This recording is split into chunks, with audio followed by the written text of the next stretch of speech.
नमस्ते दोस्तों, मैं अवज्ञा सिंह चैनल में आप लोग को नमस्ते करती हूँ। मैं अच्छी हूँ, आशा करती हूँ आप लोग भी अच्छे होंगे, स्वस्थ होंगे, मस्त होंगे, अपने अपने काम में व्यस्त होंगे। मैं आप लोग के सामने एक बेटी का विवाह गीत गा रही हूँ। पसंद है तो लाइक कीजिएगा, सब्सक्राइब कीजिएगा।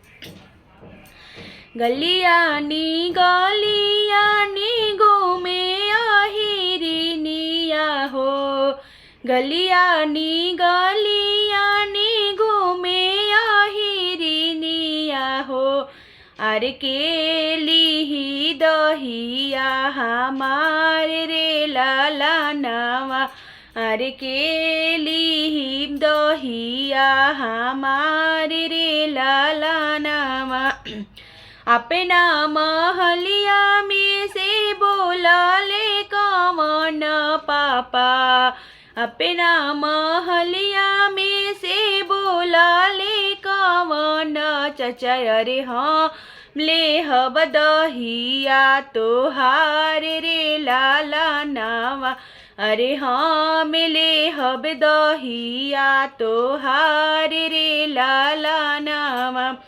हमरो जे बाड़ी बेटी हो कवन बेटी, हमरो जे बाड़ी हो बेटी हो कवन बेटी। अरे खूब दही खाली छलीदार रे लाला नवा, अरे खूब दही खाली छलीदार रे लाला नवा।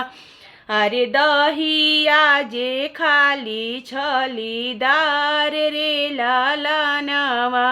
गलियानी गलियानी घूमे आहिरिनिया हो, गलियानी गलियानी घूमे आहिरिनिया।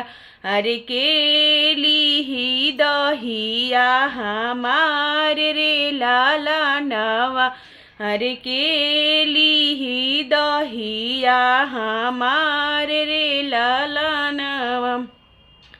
अपना महलिया में से बोले लन कौन भैया, अपना महलिया में से बोले लन कौन भैया। अरे हाँ ले बो दहिया तोहार रे लाला नवा, अरे हम ले बो दहिया तोहार रे लाला नवा।